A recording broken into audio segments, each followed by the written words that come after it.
Bueno,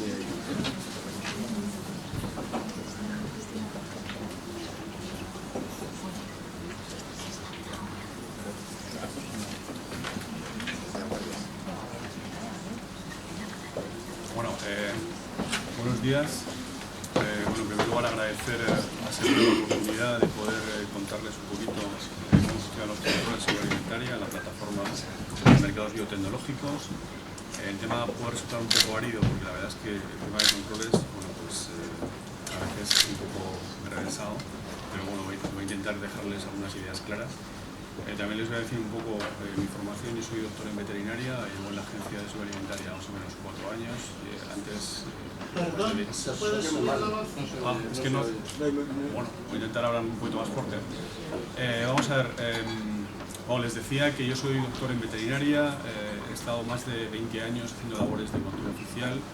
Posteriormente estuve como auditor del control oficial, quiero decir que bueno, tengo cierto conocimiento sobre estos temas. Y bueno, voy a intentar un poco contarles un poco cómo está estructurada, ¿no? La sistemática de control de seguridad alimentaria en España. Primero sí quería hacerles una breve introducción respecto a cómo están enfocadas las políticas de seguridad alimentaria y nutrición en España. Un poco, bueno, pues la verdad es que a nivel comunitario, como ustedes saben, a finales de los años 90 hubo diversas crisis alimentarias que pusieron de manifiesto una necesidad imperiosa de incrementar el nivel de seguridad y aumentar la confianza del consumidor mediante, pues, utilizando una serie de enfoques, una serie de puntos de vista que hasta ese momento parecían no existir. Todo esto se plasma, hay una filosofía, en unas ciertas iniciativas que se plasman en el libro blanco de la seguridad alimentaria del año 2000, que de alguna forma se establecen esas bases que yo les decía, con unos objetivos generales y estratégicos, en los cuales, bueno, pues ahí más o menos les reflejo, por un lado, asegurar un nivel elevado de protección de la salud, con un enfoque preventivo y, sobre todo, consolidar la confianza de los consumidores y los demás agentes que están en los temas de seguridad alimentaria. Por ello, era fundamental un planteamiento global, un planteamiento integral de la cadena alimentaria, de la granja al consumidor.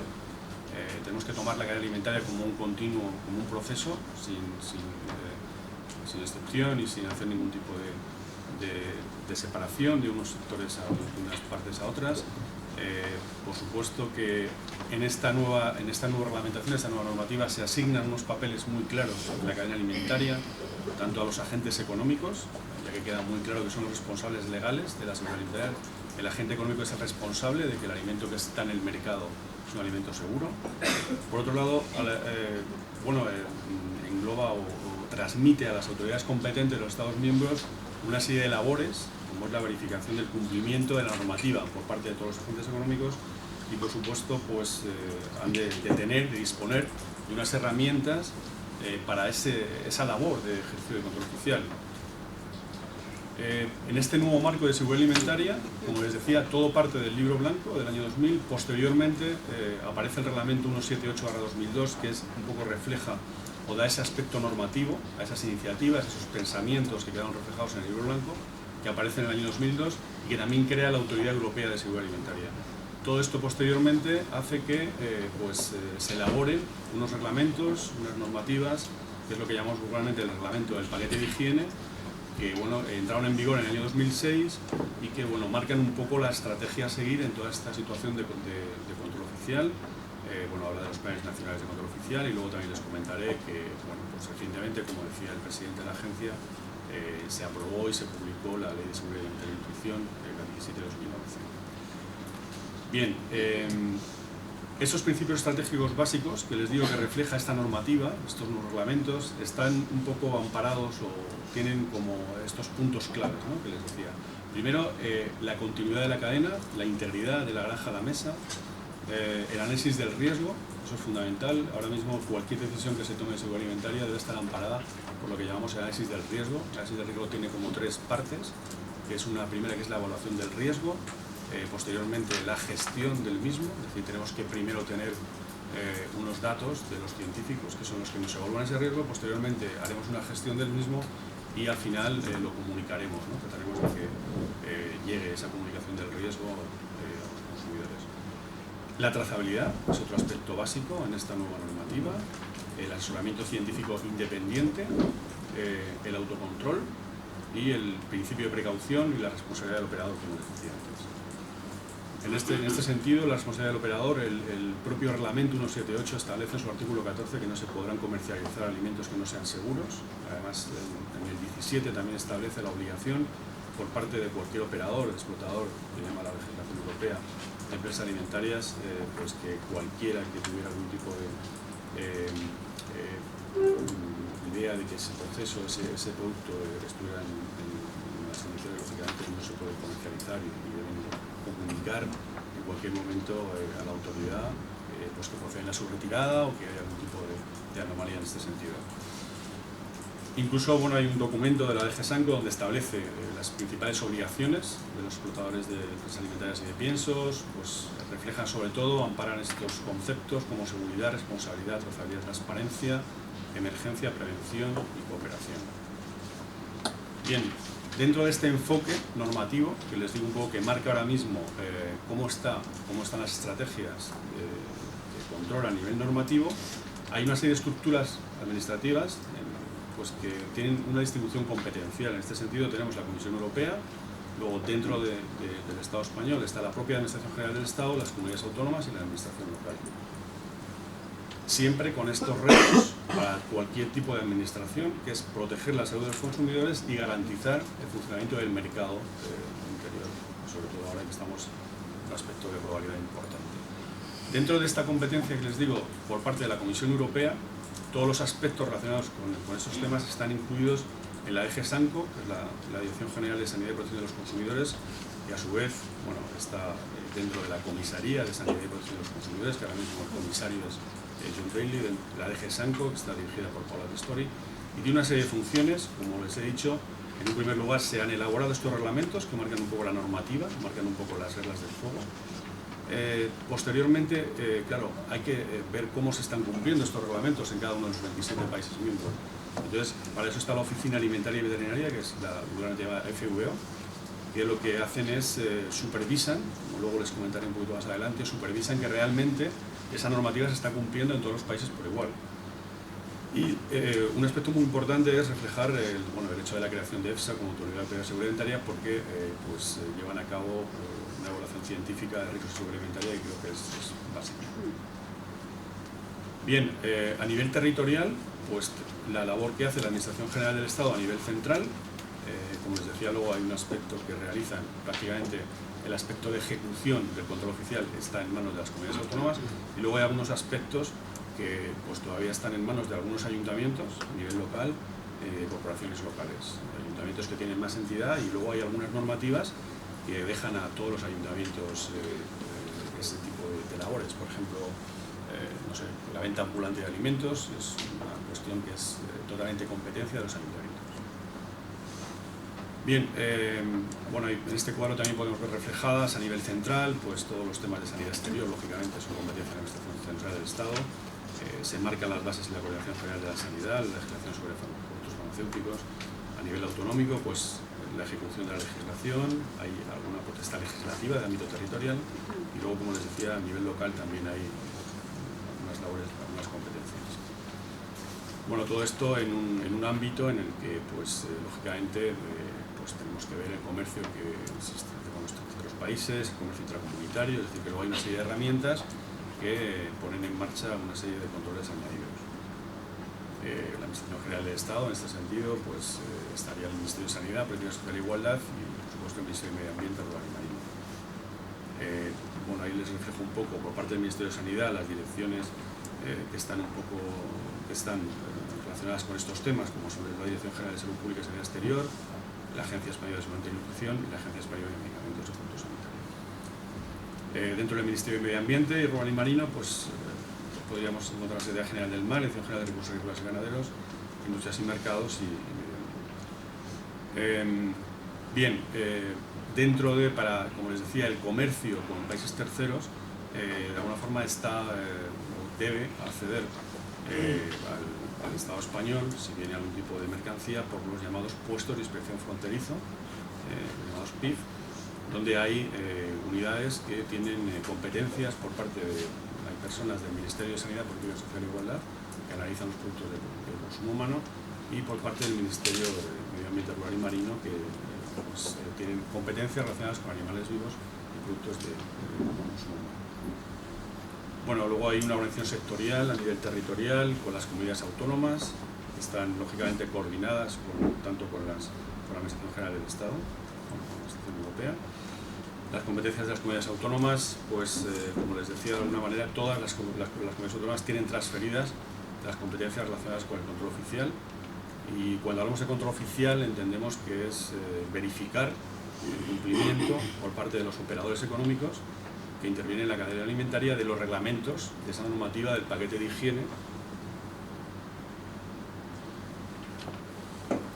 de esa normativa que está establecida desde el año 2006, ese paquete de higiene, pues realmente que están llevando a cabo esa labor de cumplimiento. En ese sentido, está estructurada dentro de las comunidades autónomas, bueno, pues dependiendo de la comunidad autónoma, tienen bien áreas de salud, distritos sanitarios, zonas básicas, es decir, hay unidades básicas donde están inspectores, actualmente hay farmacéuticos, veterinarios que hacen esa labor inspectora de control oficial, y que luego, pues lógicamente, dependiendo ya de la dimensión de la comunidad autónoma y demás, pues tienen las unidades más o menos repartidas, y lógicamente luego toda la información revierte en la propia comunidad autónoma, que a su vez comunica a la Administración Central del Estado cualquier incidencia que pudiera ocurrir. Bien, en este cuadro se lo pongo más que nada para que vean que ahora mismo en España, en estos sectores, pues desde carne, pescado, músculos, huevos, esos son un poco los distintos sectores en base a los distintos registros sanitarios que existen. Podemos hablar de que hay unos próximo a 550.000 establecimientos, y bueno, ahí un poco les doy una idea de las unidades de inspección, unidades de control que se han llevado a cabo en el año 2010. Los controles que se realizan están basados en la inspección y en las auditorías, toma de muestras, análisis laboratoriales, bueno, pues, exámenes de los sistemas de verificación aplicados eventualmente por las empresas. Ahora mismo lo importante es que las empresas disponen de unos procedimientos que son procedimientos amparados por el análisis de peligros y puntos de control crítico de la BPCC, que viene reflejado en uno de esos reglamentos que yo les decía, que entró en vigor en el año 2006, Reglamento 802/2004, donde dice, su artículo 5, que los operadores de la empresa alimentaria deberán crear, aplicar y mantener un procedimiento o procedimientos permanentes basados en esos principios, que son 7 principios. En primer lugar, hay que hacer un análisis de peligros, medidas de control y evaluación de los mismos. En segundo lugar, hay que definir cuáles son los PCCs que puede tener pues esa fábrica, esa industria, pues donde ellos determinan que tienen un punto de control crítico, cuáles serán los límites críticos de esos puntos. Tenemos que monitorizar, establecer un sistema de vigilancia para cuando esos puntos críticos se nos vayan del límite, con unas acciones correctoras, con unos procedimientos de verificación, y por supuesto habrá que dejar constancia documental de todos los registros que vayamos elaborando, y que esto beneficia mucho a la hora de hacer las inspecciones, porque ya no es cuestión de llegar a una industria y lógicamente hay que hacer una inspección, pero que tienes un amparo documental muy importante, porque el hecho de que cualquier industria lleve a cabo esta sistemática de autocontrol, yo creo que pues, ha mejorado mucho, ¿no?, todos los sistemas de inspección. Bien, en este sentido, bueno, quería comentarles un poco cómo está estructurada nuestra agencia. Está el presidente que nos ha estado acompañando esta mañana, y la directora ejecutiva. Tenemos 2 subdirecciones, general de alertas y control oficial y la general de gestión de riesgos. Hay una secretaría general, una unidad de coordinación científica, la oficina de comunicación y la vocalía de asesora de estrategia NAOS. Además tenemos 2 laboratorios de referencia, como saben ustedes, el Centro Nacional de Alimentación de Majadahonda y el Centro de Biotoxinas de Vigo. Bueno, dentro de la agencia hay una dirección, donde está el Consejo de Dirección, junto con la presidencia de la ejecutiva, y luego hay una serie de órganos consultivos, como es la Comisión Institucional, donde están representadas todas las comunidades autónomas, el Comité Científico, donde hay 20 personas ahora mismo de los multidisciplinares que aportan sus conocimientos, y que además pues una de ellas intervendrá y que tiene un base científico importante, y un consejo consultivo donde está representada la sociedad civil, y que bueno, pues ahí están los colegios profesionales, sectores asociaciones de consumidores, bueno, pues, la sociedad civil está representada en ese Consejo Consultivo. Antes les he comentado que se publicó la Ley de Seguridad Alimentaria y Nutrición recientemente, se publicó en el Boletín Oficial del Estado el 6 de julio, por lo cual está en vigor desde el 7 de julio, y bueno, ha tenido una serie de un trasiego normativo, todo parte de la Estrategia de Seguridad Alimentaria de 2008-2012 que se aprobó en mayo de 2008, posteriormente se elaboró el anteproyecto, bueno, pues se dio por supuesto conocimiento a los colegiados de la agencia, se informó en Consejo de Ministros en septiembre de 2009, luego pues se han recepcionado distintas alegaciones desde pues, asociaciones, agentes sociales, comunidades autónomas, ministerios. Bueno, todo esto ha hecho que se elaboró ese anteproyecto y luego pues se ha concluido todo este trámite en la aprobación y publicación de la ley el pasado 6 de julio. Las líneas de trabajo de esa estrategia que yo les comentaba de mayo de 2008 tenían, pues, por un lado, coordinar la política de seguridad alimentaria nacional con la comunitaria a través de la DG Sanco, de la FEU y de EFSA. Había una línea de coordinación entre administraciones, sectores y asociaciones, y por otro lado teníamos esa línea de coordinación de la Administración General del Estado, que era la elaboración de esta Ley de Seguridad Alimentaria y Nutrición. Y sí me gustaría reseñar que en esta ley hay algunos aspectos importantes que son muy relevantes en el tema del control oficial. Por ejemplo, en el capítulo 3 se reseña, el capítulo 3, que se denomina Control Oficial y Coordinación Administrativa, reseña la posibilidad de celebrar convenios de colaboración con la idea de crear órganos mixtos de control e inspección para establecer algunas otras fórmulas de colaboración entre comunidades autónomas y ayuntamientos. Y bueno, al fin y al cabo se trata de poder dotarnos de algunas estructuras que puedan armonizar mejor la ejecución de esas competencias. Y un aspecto muy importante es que se establece un principio de responsabilidad por la acción u omisión en el desempeño de las actividades de las administraciones en esta materia. Es decir, que hasta ahora mismo, pues si recibíamos una visita de la FVO para comprobar que alguna comunidad autónoma no estaba cumpliendo realmente el cometido en esos aspectos de control oficial, pues cualquier aspecto ligado a infracciones, acciones, estaba ligado a la Administración General del Estado, y ahora mismo, después de la publicación de esta ley, esa responsabilidad pues ya va a recaer en cada comunidad. También el capítulo 4 hace referencia a los instrumentos de seguridad alimentaria, sobre todo, bueno, pues hace referencia a los principios de comunicación del riesgo, y la ley define por primera vez un sistema de información homogéneo de seguridad alimentaria, bueno, pues con la idea de que haya un intercambio de datos entre profesionales, investigadores y administraciones. Esa base de datos estaría desarrollada y mantenida por la ESAN y por supuesto estaría disponible para todas las administraciones públicas, para operadores, para consumidores, con la idea de tener pues mayor información y que estuviera de alguna forma relacionada. Consideramos que sería una buena herramienta de gestión integral dentro de la seguridad alimentaria y sobre todo también a la hora de hacer evaluaciones de riesgo. También en el capítulo 6 de la ley hay un apartado de laboratorios en el cual pues, se crea la Red Estatal de Laboratorios de Control Oficial, el RELSA. En esta red pues, tendrían cabida tanto laboratorios públicos como privados, con la idea de mejorar las capacidades de cada uno de ellos. El objetivo es compartir y fomentar, ¿no?, esa acreditación de los laboratorios de ensayo y métodos analíticos para el control oficial. Bien, existen luego unos mecanismos de coordinación, pues existen foros de coordinación de carácter general, pues estarían, como les decía antes, el Consejo de Dirección, la Comisión Institucional del Consejo Consultivo, hay mesas sectoriales, como pueda ser la Comisión Nacional de Subproductos de Origen Animal no destinados a consumo humano, el Comité Español de Bienestar y Protección de los Animales de Producción, la Comisión Nacional de Coordinación de la Investigación y Control de Residuos.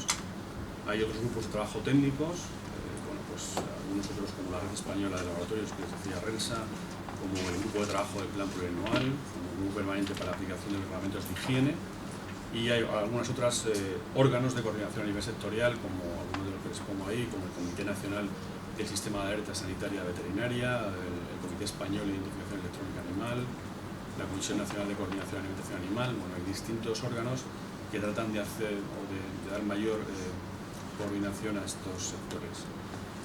En el aspecto normativo, pues tanto los reglamentos como las decisiones comunitarias, que son de directa aplicación, lógicamente nos vienen impuestas por Europa, cuando surgen directivas, últimamente ya las normativas nos vienen como reglamentos, pero bueno, en el caso de que se publiquen directivas, lógicamente no son de obligación inmediata, sino que necesitan pues una transposición a la normativa nacional. Luego pues se establecen elementos esenciales para garantizar los requisitos mínimos de seguridad alimentaria que sean comunes a todo el territorio nacional. Y bueno, a nivel de comunidades autónomas pues también hay algunos aspectos que bueno, les permite establecer alguna norma básica para desarrollar en cada territorio autonómico algunas cuestiones. Bien, como les decía el presidente anteriormente, hay un documento muy importante que es el Plan Nacional de Control Oficial de la Cadena Alimentaria. ¿Qué quiere decir esto? ¿Para qué nos sirve? Bien, como les digo, en la Unión Europea existe ese conjunto amplio de legislación comunitaria que lo que trata pues, es de que los alimentos y los piensos sean seguros y saludables y pues, que cubran todas las etapas de la cadena alimentaria. Y toda esta legislación pues debemos asegurarnos de que va a cumplir que todos los productos, alimentos, piensos, animales y plantas van a cumplir esa normativa establecida por la Unión Europea. España, como Estado miembro de la Unión, está obligada, por supuesto, a velar porque los operadores económicos cumplan esa legislación establecida por la Unión. En ese sentido, se estableció un marco armonizado para organizar los controles oficiales, de forma que las administraciones públicas fueran capaces de verificar y comprobar que bueno, pues personas físicas, entidades jurídicas están cumpliendo esa normativa. Este reglamento que les digo, que ahora les diré la base legal, pues trata de establecer, de reducir a niveles aceptables los riesgos que amenazan directamente o a través del medio a personas y animales y garantizar prácticas leales y equitativas en el comercio de alimentos y piensos. El primer plan fue elaborado en el año 2006, lo que se denominó el Plan Nacional de Control de la Cadena Alimentaria 2007-2010. El nuevo plan, que es el denominado Plan Nacional de Control Oficial de la Cadena Alimentaria 2011-2015, pues proporciona un marco sólido estable para la realización del control oficial sobre alimentos y piensos. En él pues, se describen desde el principio de transparencia de las administraciones públicas, de alguna forma se diseñan las actividades de control oficial a lo largo de toda la cadena, desde la producción primaria hasta los puntos de venta al consumidor final. El ámbito del plan, que está recogido en la base legal, es el reglamento 8882, son control de alimentos, piensos, sanidad animal, bienestar animal y ciertos aspectos de sanidad vegetal.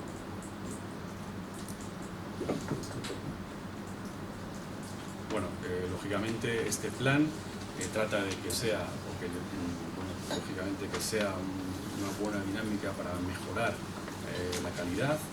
Contiene la estructura y las responsabilidades, procedimientos, procesos, debe ser auditable, debe ser evaluable, bueno, marca los objetivos y bueno, luego hay un informe anual del que ya tenemos un dato que ahora les comentaré. Como les digo, el reglamento 882 de 2004 es el que marca un poco la iniciativa para realizar estos planes de control oficial y la decisión de 2007/363. Bien, ¿cómo se realiza este plan de control?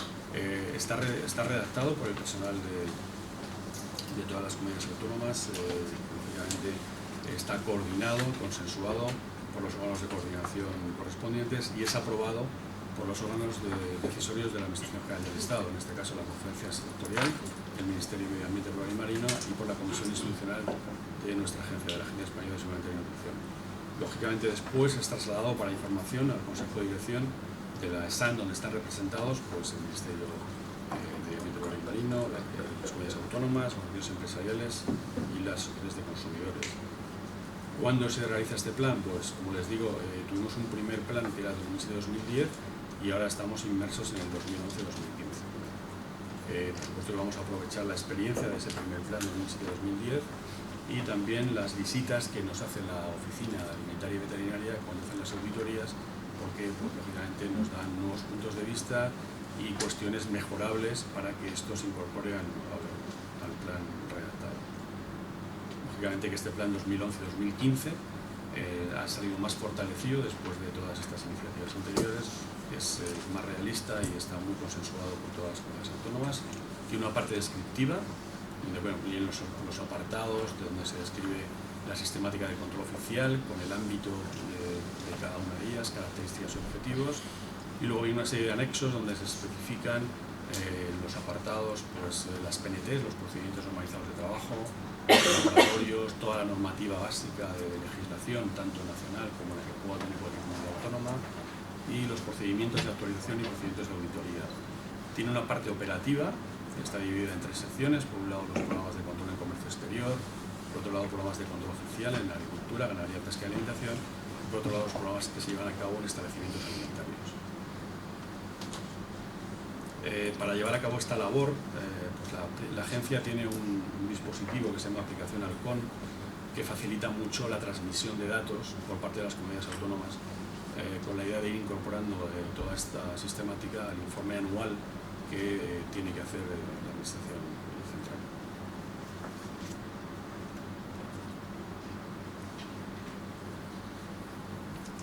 Bien, los retos que nos planteamos en este futuro plan, pues lógicamente sería la explotación de esa información contenida, consolidar los programas de control, consolidar la información sobre todas las auditorías que se vienen haciendo de control oficial y, como les decía, establecer una sistemática en cuanto a los laboratorios de control oficial con idea de aumentar el nivel de acreditación, los alcances flexibles de esa acreditación, mejorar toda la información contenida en el plan en cuanto al catálogo de laboratorio. Como les decía, el hecho de crear con la nueva ley de seguridad alimentaria el RELSA facilitará mucho la labor en cuanto a que sabremos en cada momento dónde está pues la posibilidad de poder hacer una analítica. Dispondremos de ese catálogo completo de laboratorios acreditados para cada ámbito. Bien, en el programa de control oficial de establecimientos alimentarios que se elaboró para el informe anual 2010, pues en este apartado se han descrito los resultados de la evaluación de los programas de control oficial en cuanto al relacionado con el etiquetado. Por otro lado, el de control de ingredientes tecnológicos, en el cual se ha supervisado el etiquetado de alimentos, particularmente en lo que respecta a la presencia de posibles ingredientes tecnológicos en alimentos, y programa de materias de contacto con los alimentos, además del programa de control de alergenos, sustancias que provocan intolerancias, el programa de control de alimentos biotecnológicos. En ese programa de control de alergenos y sustancias que provocan intolerancias en los alimentos, pues se ha tratado de garantizar que se efectúan controles oficiales con el fin de que los alimentos que llegan al consumidor final que de alguna manera no contengan ningún tipo de alergeno y que no estén declarados o que no pudieran aparecer en su etiquetado, ¿no? Que cumplan la normativa en materia de etiquetado de alimentos para todas las personas que puedan tener algún tipo de intolerancia al gluten o a otros productos que no resultan adecuados. Los controles se han realizado con vistas al cumplimiento de esta legislación, al Real Decreto 334/99 o 106/2003, pues donde se describe de alguna manera la sistemática de alergenos de origen animal y vegetal. Además se incluye la comprobación del contenido en gluten y el etiquetado de alimentos, pues como marca el reglamento, estableciendo si es contenido muy reducido en gluten o es exento de gluten. En ese sentido, en el año 2010, en cuanto a las labores relacionadas con el control de alergenos y sustancias que provocan intolerancias, se han llevado a cabo 1042 análisis. Los muestreos pues, se han llevado a cabo en distintos sectores, fases de la cadena de producción, hasta con un cumplimiento del 97% del programa. Bueno, ahí podemos ver las distintas fases donde se han llevado a cabo, tanto en elaboración, envasado, almacenista, distribuidor, minorista, y luego los distintos sectores, pues desde carne y derivados, pescado, huevos, leche, grasas. Tienen ustedes todos los sectores donde se han realizado. Ahí en esa diapositiva podemos ver el cumplimiento del programa en base a los controles realizados. Bueno, vienen reflejados el porcentaje de muestras que se han analizado por cada uno de los sectores. En este cuadro pues, podemos ver los cumplimientos dentro de esas muestras realizadas.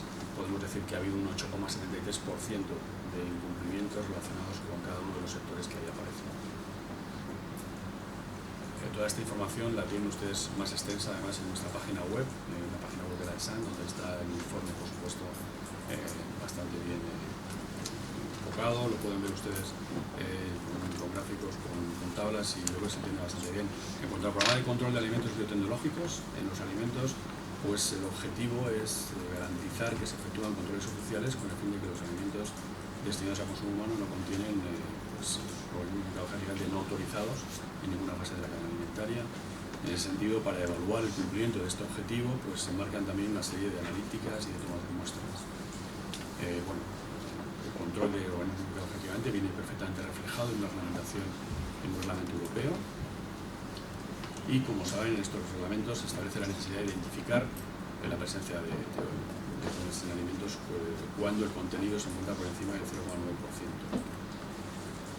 Por otro lado, pues teniendo en cuenta la aparición de posibles alertas alimentarias como consecuencia de organismos genéticamente no autorizados dentro de la Unión Europea, es necesario establecer una sistemática para detectar este tipo de presencias.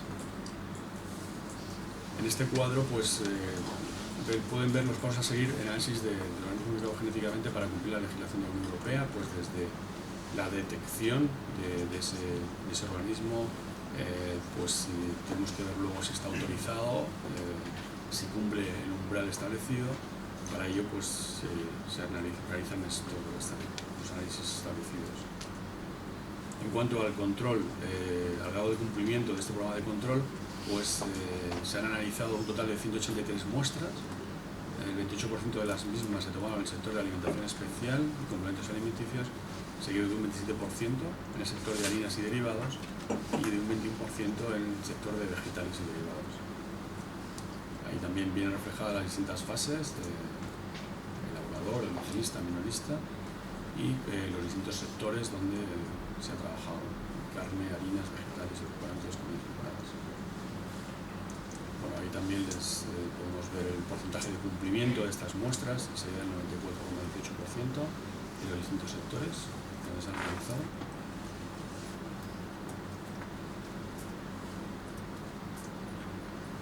Bien, y también comentarles que con la nominación del presidente disponemos de un servicio de biotecnología en el Centro Nacional de Alimentación de Majadahonda, que viene desarrollando su actividad en dos campos de actuación: por un lado el control, presencia y caracterización de organismos modificados genéticamente en alimentos y piensos, y por otro lado el control de la presencia de gluten en alimentos y otros alérgenos alimentarios.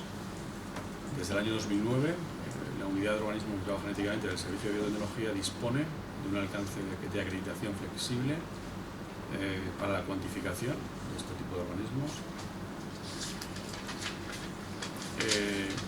Participa el Centro Nacional de Alimentación como Laboratorio Nacional de Referencia en los ensayos de intercooperación organizados por los laboratorios de referencia de la Unión Europea.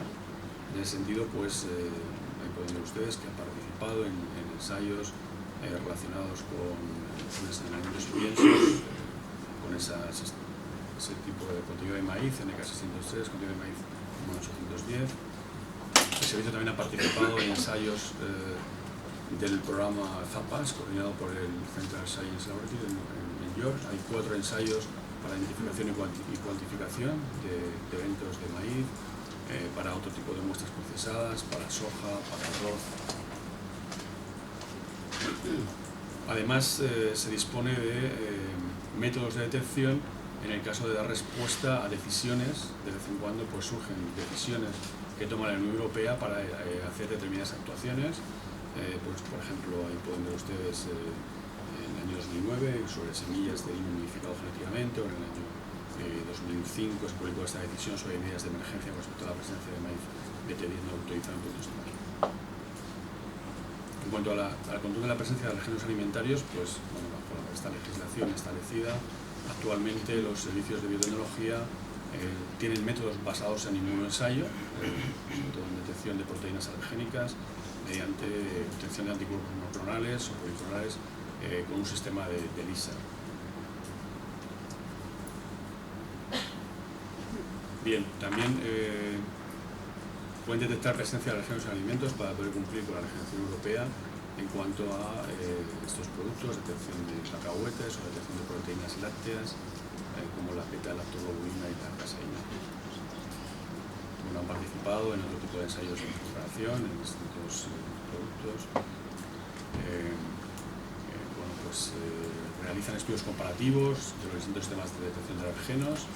En este momento está trabajando en el alcance de acreditación en otros alergenos como huevo, nuez y avellana, y además se llevan a cabo estudios de control analítico sobre muestras que se vienen adquiriendo periódicamente en el mercado. Bueno, como alternativa a estos métodos de elección de las proteínas alergénicas, está trabajando en la posibilidad de utilizar métodos de biología molecular basados en el reconocimiento específico de fragmentos de ADN. Ustedes saben, codifican una determinada proteína. En este caso, pues sería un sistema pirámide. Bien, también desde la agencia participamos en foros internacionales como es la CPCasa, el Comité Permanente de la Cadena Alimentaria y de Salud Animal, que tiene un comité de expertos ligados a los alimentos modificados genéticamente y a los medioambientales. En el año 2010 pues, se han celebrado 6 reuniones, la CPK se reúne más o menos cada 2 meses y entonces ahí pues, también se trabaja sobre estos temas. Bien, en cuanto a los controles en frontera, como les decía antes, que se realizan en los puestos de inspección fronteriza, en los PIF, pues dentro del Plan Nacional de Control de la Cadena Alimentaria hay como dos apartados. Por un lado, el Ministerio de Ambiente Rural y Marino, que lleva a cabo el programa de control oficial de importaciones de animales, productos de origen animal no destinados al consumo humano y productos destinados a la alimentación animal. Y por otro lado, el programa que lleva a cabo el Ministerio de Sanidad, Política Social e Igualdad, que es el de control oficial de importaciones de productos alimenticios destinados al consumo humano. Lógicamente, el objetivo es que cualquier mercancía que entre en la Unión Europea o a través de fronteras españolas, en este caso, pues cumplan los requisitos sanitarios establecidos por la legislación y por la normativa básica. Bueno, ahí pueden ver un poco las competencias establecidas desde el Ministerio de Medio Ambiente Rural y Marino, el Ministerio de Sanidad, Política Social e Igualdad, y también tiene competencias el Ministerio de Política Territorial a través de la Delegación de Gobierno. Pues hay una estructura en cada PIF, hay un jefe de PIF, hay una serie de inspectores de sanidad animal, de sanidad vegetal y de sanidad exterior, y bueno, ahí están todos coordinados a través del responsable de la unidad. Siempre, por supuesto, bajo los principios que ya les comentaba al inicio de mi introducción, que ahora mismo rigen la seguridad alimentaria europea, es decir, el análisis del riesgo, el principio de precaución, el implicar a todas las partes de la cadena y, por supuesto, la responsabilidad en el cumplimiento de la legislación por parte del operador. Bueno, dentro de las instalaciones de control de mercancías, esto quizás es un poco más técnico, dentro de ese puesto de inspección fronterizo hay una serie de puntos establecidos en cuanto a las instalaciones pues, de los depósitos algodoneros, depósitos francos. Las instalaciones deben reunir una serie de condiciones higiénico-sanitarias pues, adecuadas, con el equipamiento técnico adecuado, con el protocolo establecido, lógicamente. Actualmente disponemos de 43 puntos de inspección fronteriza. La base legal para el desarrollo normativo de todos estos puestos pues está establecido en la normativa básica. Se trata de efectuar, como les decía, el control de las mercancías, que es importante hacer en los países, y también recogemos información que permite impermeabilizar las fronteras en cualquiera de los otros puntos. Es decir, que si por cualquier situación una de las mercancías que puedan entrar no cumple las condiciones adecuadas, esa información se traslada a los PIF del resto de la Unión Europea. Bueno, ahí tienen la situación de dónde están situados los PIF en España. Bueno, pues hay distintos, como el puerto de Valencia o el puerto de Barcelona, el puerto de Algeciras, son puntos con bastante movimiento. Los controles sanitarios, como les decía, que hacen los dos ministerios, cómo se lleva a cabo la inspección de mercancías, pues por parte de las distintas unidades. Se hacen 3 tipos de controles: el control documental, control de identidad y control físico. El control documental se hace normalmente al 100% de las partidas, se recepcionan los documentos, se comprueban que son adecuados. El control de identidad también se viene haciendo al 100% de las partidas, se comprueban marcas sanitarias, etiquetado, y luego el control físico está dentro de un programa que determina si en ese momento se realiza o no se realiza. Control documental, como les decía, es un poco ver si realmente todos los documentos que acompañan a esa mercancía cumplen con los requisitos establecidos. Una serie de documentos para cumplimentar en base a la mercancía que llegue a ese punto de inspección. Lógicamente hay determinaciones laboratoriales que puede ser a nivel aleatorio o bien una reglamentaria establecida porque haya algún riesgo de sospecha. Bueno, dentro de las determinaciones, pues ya ustedes conocen que puede haber una determinación inicial, luego hay un contradictorio y luego hay un dilimente. Normalmente los dirimentes los suele hacer el Centro Nacional de Alimentación. En ese sentido, pues puede haber una aceptación de la mercancía o bien un rechazo que conlleva o bien una transformación del producto, destrucción o reexpedición. Bien, para llevar a cabo toda esta labor también disponemos de una serie de herramientas que quería comentarles, como son una serie de sistemáticas de alertas alimentarias establecidas a nivel del Estado español, que lo denominamos como STIRI, que es el Sistema Coordinado de Intercambio Rápido de Información, a nivel europeo, que es el RAS, que es el Sistema de Alerta Rápido Europeo, y a nivel mundial, que se denomina Infosan.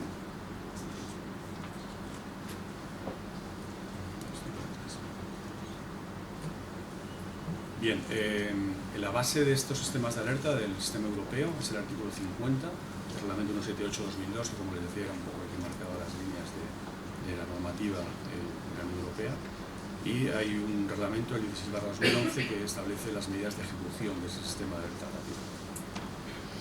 Bueno, la circulación de la información dentro de la red de alerta europea, pues a través de los puntos de inspección fronteriza, la información llega a la propia comisión, que luego la puede distribuir a los demás países, países terceros, y pone en contacto a los distintos Estados miembros. Bueno, ahí viene un poquito cómo está establecido el diagrama de flujo, desde la información que facilita un Estado miembro, o bien porque está derivada por los servicios de la comisión. En ese sentido se pueden establecer distintas notificaciones, puede ser una alerta, una información o un rechazo. Entonces esta información se traslada a los estados y, por supuesto, que luego desde ahí pues, se derivan las comunidades autónomas. Dentro de los miembros de la red europea están los distintos Estados miembros, la Comisión Europea, la Autoridad Europea, EFSA, y los países del Espacio Económico Europeo, no globales a nivel de existir. En el caso de España existen dos puntos de contacto nacionales encargados de llevar a cabo la gestión de las operaciones del RAS. Por un lado, para productos alimenticios, pues está la Dirección Ejecutiva, la Subdirección General de Coordinación de Alertas y de Programación de Control Oficial, y para los productos de alimentación animal es la Dirección General de Recursos Agrícolas y Ganaderos del Ministerio de Medio Ambiente Rural y Marino. Bien, en España disponemos del Sistema Coordinado de Intercambio Rápido de Información, el STIRI. En este caso, pues hay una serie de puntos de contacto, como son las comunidades autónomas, lógicamente, las 17 comunidades autónomas más las ciudades de Ceuta y Melilla, el Ministerio de Defensa, Sanidad Exterior, el Centro Nacional de Epidemiología, y hay sectores de la industria alimentaria y de la distribución. Bueno, la información circularía desde los propios Estados miembros de la Comisión, centralizado a través de la agencia. La agencia pues dispone de información a nivel autonómico con las unidades territoriales, y esta información llegaría a los propios inspectores a través de las áreas de salud y las unidades básicas de distritos o zonas básicas en cómo estén dispuestas. Para ello disponemos dentro de la agencia de unos procedimientos de gestión establecidos, unos protocolos normalizados de trabajo, el procedimiento general de gestión del STIRI, tenemos el procedimiento de comunicación del riesgo a la población y un procedimiento específico para la gestión de crisis alimentarias.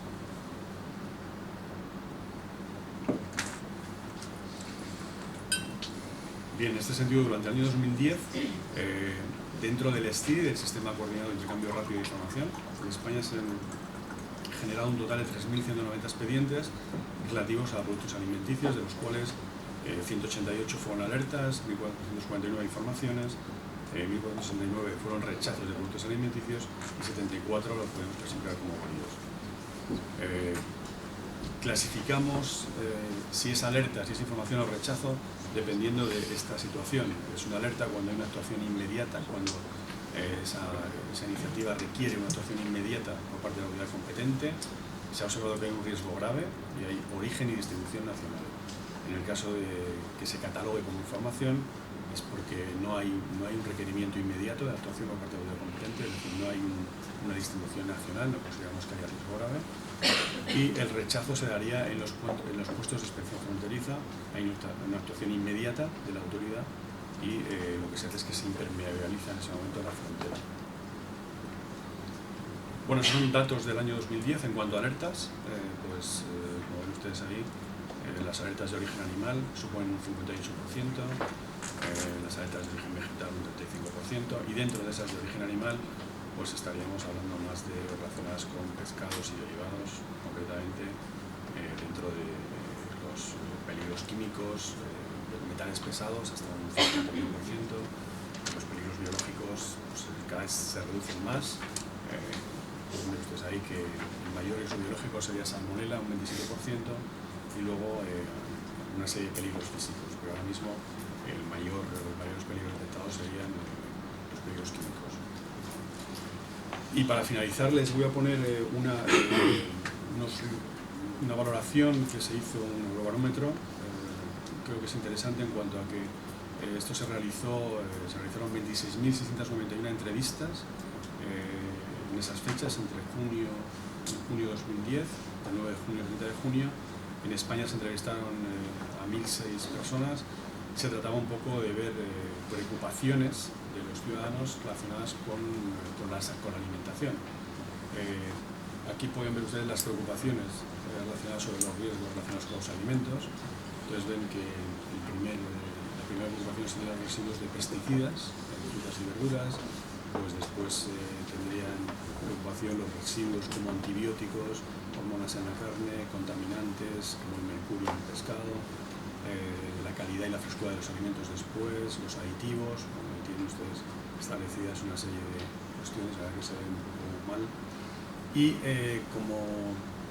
también les hacía una pregunta, y era: suponga que encontrará un peligro alimentario grave en un alimento que come habitualmente, como el pescado, el pollo, la ensalada. ¿Qué grado de confianza tendría en las siguientes fuentes para que le dieran información precisa sobre este riesgo? Y pueden ver ustedes ahí que la primera fuente de confianza es el médico personal, hasta un 94%, bueno, pues las asociaciones de consumidores, un 79%, los científicos, un 77%, y bueno, pues pueden ver ustedes que, por ejemplo, los fabricantes de alimentos, la Unión Europea tendría un 35% de confianza, en España un 50%. Bien, y simplemente para finalizar, esta diapositiva me parece muy interesante porque yo creo que se debe tratar de buscar un escenario de responsabilidad compartida en el cual pues, tanto las administraciones con sus posibilidades de regulación como los operadores con sus dispositivos de autocontrol, siempre con un diálogo con las asociaciones de consumidores y con un conocimiento mutuo de las redes de información, podemos establecer ese escenario de confianza pues tan importante en la cadena alimentaria. Y nada más, muchas gracias.